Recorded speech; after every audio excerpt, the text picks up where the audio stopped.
અમદાવાદનો નિકોલ વિસ્તાર હજુ પણ પ્રાથમિક સુવિધાથી વંચિત છે। નિકોલમાં ગંગોત્રી સર્કલનો વિસ્તાર જ્યાં તૂટેલા રોડ આ વાતની ગવાહી આપી રહ્યા છે। નિકોલ ગામમાં 5000થી વધુ નાગરિકો પ્રાથમિક સુવિધાઓના અભાવને કારણે ગંભીર પરિસ્થિતિમાંથી પસાર થઈ રહ્યા છે। નિકોલ ગામના લોકો ફરિયાદ કરી રહ્યા છે કે સ્થાનિક કોર્પોરેટર્સ ક્યારેય પણ વિસ્તારની મુલાકાત માટે નથી આવતા। જલ્દીમાં જલ્દી નિકોલ ગામની સમસ્યાનો ઉકેલ લાવવામાં આવે તેવી માંગ ઉઠવા પામી છે। અને આ વચ્ચે કેટલાક સ્થાનિકોએ સમસ્યાને કારણે કોર્પોરેશનમાં પણ રજૂઆત કરી છે, પણ હજી સુધી કોઈ નિકાલ નથી આવ્યો।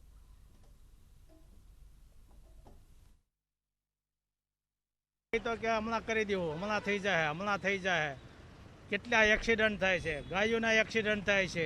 સવારમાં તમે આવો તો તમને એમ થાય કે આમાં કેમ ગાડી હાંકવી। લગભગ 1 વર્ષ જેવું ઉપર થઈ ગયું હશે ત્યારનો આ રોડ બંધ છે। બધાને બહુ પ્રોબ્લેમ થાય છે, એક્સિડન્ટ થાય, ઘણું બધું થાય। એમાંય શાક માર્કેટ ભરાય છે એટલે વધારે પ્રોબ્લેમ થાય। આ રોડ ઉપર અમે બધા કોર્પોરેટરને લેખિત અરજી આપેલી છે, રજૂઆત કેટલી વાર કરી છે, પણ તો અહીંયા તંત્ર આનું ધ્યાન આપતું જ નથી।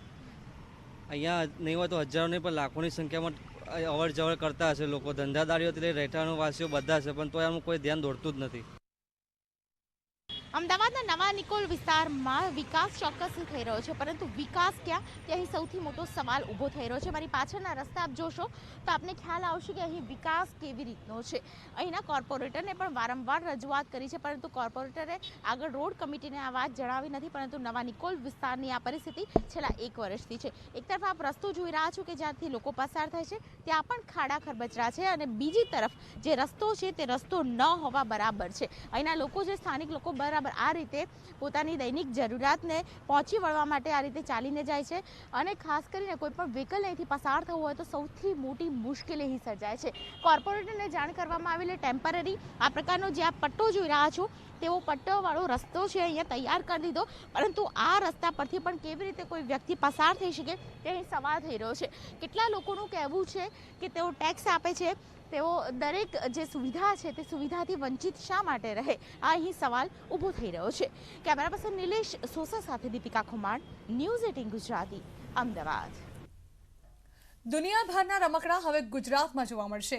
ટૂંક સમયમાં રાજકોટ કે પછી સાણંદમાં ટોય પાર્કનો પ્રારંભ થઈ શકે છે, અને આ માટે જગ્યા નક્કી કરવાનું કામ ચાલી રહ્યું છે। ગુજરાત હવે રમકડા ઉદ્યોગમાં હરણફાળ ભરવા જઈ રહ્યું છે। ગુજરાત સરકારે આ પ્રોજેક્ટ માટે અમદાવાદના સાણંદ તેમજ રાજકોટ ખાતે 250 એકર જમીન નક્કી કરી છે, જ્યાં ગુજરાત ઇન્ડસ્ટ્રીયલ ડેવલપમેન્ટ કોર્પોરેશન દ્વારા ટોય પાર્ક બનાવવામાં આવશે। આ પાર્કમાં બાળકો માટે અલગ અલગ ગેમ્સની વ્યવસ્થા હશે, સાથે જ તેમના માટે ઇમ્પોર્ટેડ ટોયસ પણ તૈયાર કરવામાં આવશે। આ ટોય પાર્ક તૈયાર થયા બાદ તેમાંથી 10,000 કરોડનો વેપાર તેમજ 30,000ની આસપાસ લોકોને રોજગારી મળશે। અત્યાર સુધી ભારતમાં લગભગ 80% રમકડા ચાઇનાથી આયાત કરવામાં આવી રહ્યા હતા, પરંતુ કોરોનાને પગલે આયાત ઓછી થઈ ગઈ છે। સાથે જ હવે દેશ આત્મનિર્ભર બની ભારતમાં જ ટોય ઇન્ડસ્ટ્રી વિકસિત કરી રહ્યો છે। ટોય ઇન્ડસ્ટ્રીમાં ગુજરાત અને દેશના અન્ય રાજ્યની સરખામણીમાં ઘણું પાછળ છે। દેશભરના કુલ રમકડા ઉદ્યોગમાંથી માંડ 1% ફાળો ગુજરાતનો છે। આથી રાજ્ય સરકાર દ્વારા ટોય ઇન્ડસ્ટ્રીને ગુજરાતમાં વધુ આગળ લઈ જવા માટેના પ્રયત્નો હાથ ધરવામાં આવ્યા છે। જે માનનીય વડાપ્રધાનશ્રીએ ટોયસ પાર્ક માટેની જે વાત કહી છે, એમાં જેડીસી તરફથી અત્યારે રાજકોટ અથવા સાણંદની વાત ચાલી રહી છે। તો સાણંદ જેડીસીમાં શું છે, ઇન્ફ્રાસ્ટ્રક્ચર રેડી છે, રેડી ટુ યુઝ છે, તાત્કાલિક થઈ શકે, અને અમદાવાદ મેટ્રો સિટીની નજીક છે, અને સાણંદમાં પોલ્યુશન ફ્રી એરિયા છે, અને એના કારણે આ ટોયઝ ઇન્ડસ્ટ્રીઝ એ ખરેખર વિકાસ પામી શકે અને અહીંના લોકોને પણ રોજગારી મળી શકે। રાજ્યમાં ટોય ઇન્ડસ્ટ્રીયલ પાર્ક માટે ચર્ચા વિચારણા ચાલી રહી છે।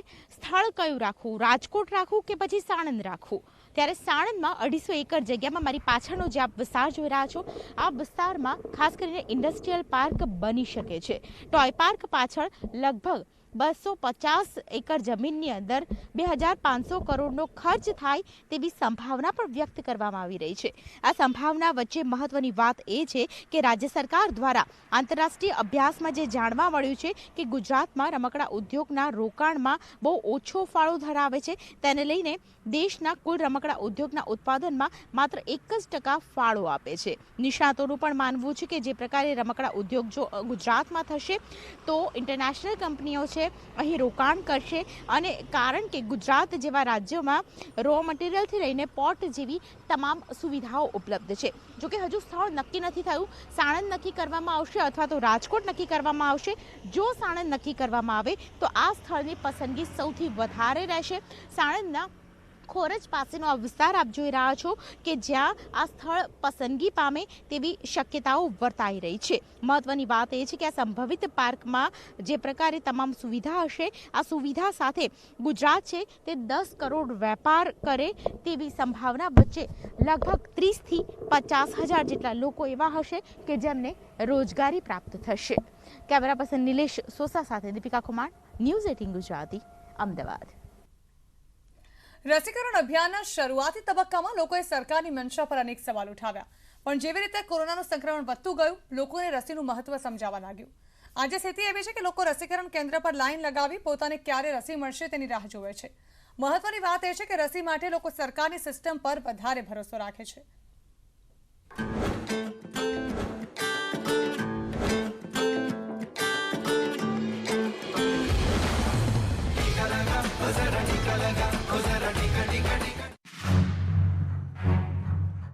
सोलह जनवरी को जब देश के कई राज्यों में वैक्सीनेशन अभियान की शुरुआत हुई, तब लोगों के मन में वैक्सीन को लेकर कई सवाल थे.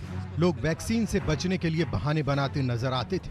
लेकिन जब कोरोना की दूसरी लहर ने देश में दस्तक दिया और देखते ही देखते जब देश की एक बड़ी आबादी इसकी चपेट में आने लगी, तब जाकर लोगों को वैक्सीनेशन की अहमियत समझ में आने लगी.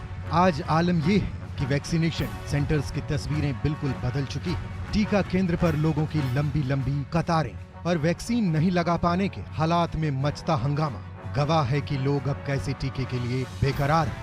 खासकर राजस्थान की बात करें तो यहाँ की हालात पहले से बिल्कुल उलट नजर आती है. सरकारी अस्पतालों के अंदर बहुत ही अच्छे व्यवस्थित तरीके से वैक्सीनेशन हो रही है और व्यक्ति जब आता है उसको बहुत देर वेट नहीं करनी पड़ती है. आता है, उसकी रजिस्ट्रेशन कर लेते हैं हम, तुरंत ही वैक्सीन लगा देते हैं. बीते 5 महीनों में टीके को लेकर लोगों की बदली सोच में एक खास बात और भी नजर आती है. वो ये कि टीके के लिए लोगों का भरोसा प्राइवेट सेंटर से ज्यादा सरकारी केंद्रों पर है, जबकि केंद्र सरकार ने निजी सेंटर्स पर भी सकुशल वैक्सीन लगाने की सुविधा प्रदान की, जहां टीके को लेकर धक्का मुक्की भी कम है. बावजूद इसके लोगों की भीड़ सरकारी सेंटर्स पर ही उमड़ रही है. आंकड़े बताते हैं कि अकेले राजस्थान की बात की जाए तो यहाँ अब तक लगाए गए कुल डोज में से 98% लोगों ने सरकारी सेंटर्स पर ही वैक्सीन लगवाई है, जबकि महज 1.98% लोगों ने ही निजी सेंटर्स पर जाकर वैक्सीन लगवाने की जहमत उठाई है. जो हमें टारगेट जो दिया है उसके हिसाब से 36 लाख के आसपास हम 36 लाख हम तो वैक्सीनेट कर चुके हैं जयपुर के अंदर, जो कि लगभग 58-57 जो टारगेट पॉपुलेशन है उसको हम कवर कर चुके हैं. आपको बता दें, अकेले जयपुर में ही 100 से अधिक निजी रजिस्टर्ड सेंटर्स हैं, लेकिन उनमें से सिर्फ 45 सेंटर्स पर ही वैक्सीन लगाई जा रही है. जबकि प्रदेश के अन्य जिलों की बात करें तो ज्यादा निजी सेंटर्स नहीं है, लेकिन सरकारी सेंटर्स पर मिल रही बेहतर व्यवस्था, मुफ्त वैक्सीनेशन सरकारी सिस्टम पर लोगों के भरोसे का कारण बना हुआ है. बहरहाल वजह चाहे जो भी हो, वैक्सीनेशन की रफ्तार जोर पकड़ चुकी है, जिसका सीधा सा मतलब कोरोना अपनी आखिरी सांसें गिन रहा है. Bureau report, news 18 network.